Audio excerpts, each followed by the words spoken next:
Salut les amis, j'espère que vous allez très bien. Aujourd'hui, je vais vous parler d'une problématique auquel les personnes que je suis en fait sont confrontées.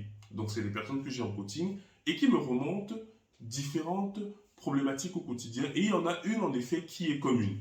Beaucoup d'entreprises sont en train de vouloir passer à du OpenShift ou du Kubernetes, ça dépend bien sûr des entreprises. Et ils se posent la question, c'est quoi les préalables? Les préalables pour pouvoir passer des applications legacy à un cluster, par exemple, Kubernetes.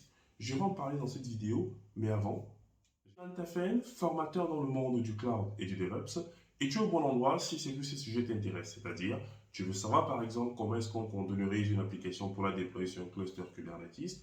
Tu es intéressé par le fait de savoir comment est-ce qu'on fait pour migrer vers le cloud, Azure, AWS, et tu souhaites également apprendre comment se font les chaînes d'intégration continue, les pipelines CI/CD qui permettent au SI d'être beaucoup plus proactif, beaucoup plus agile et de pouvoir également accroître la capacité qu'elles ont à produire l'application et à la déployer. Si ces sujets t'intéressent, alors je te conseille en effet de t'abonner à ma page LinkedIn, mais également aux plateformes liées à EasyTraining.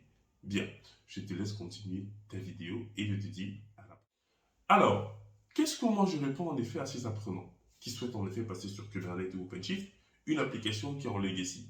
Première chose, il faudrait déjà que l'application soit containerisée. Donc, il faut absolument que les développeurs travaillent déjà à containeriser cette application. Si c'est une application, en effet, on va dire avec une architecture monolithique, mais il faut la casser en microservices. Parce que quand on casse en microservices, on fait ce qu'on appelle du découplage.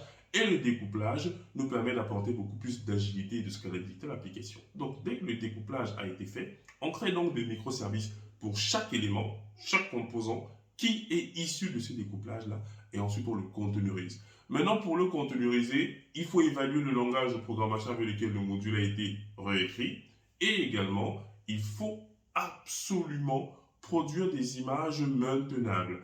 Et là, je vous renvoie à des vidéos que j'ai faites par le passé qui expliquent en effet ce processus-là. Donc, dès que la partie containerisation a été faite, on tente d'abord de déployer nos applications sur un container engine. On ne parle même pas encore de Kubernetes ou OpenShift, ils arrivent à la fin. Donc, il faut déjà absolument avoir votre microservice fonctionnel. Et qu'est-ce que j'entends par microservice fonctionnel?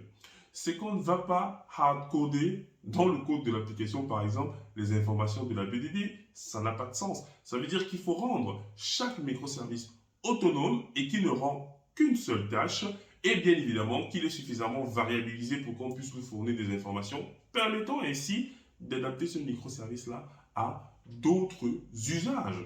Donc, la première chose que je demande en effet à ces personnes, c'est absolument de travailler à la création de microservices pour découper l'application et de containeriser ces microservices à ce premier niveau.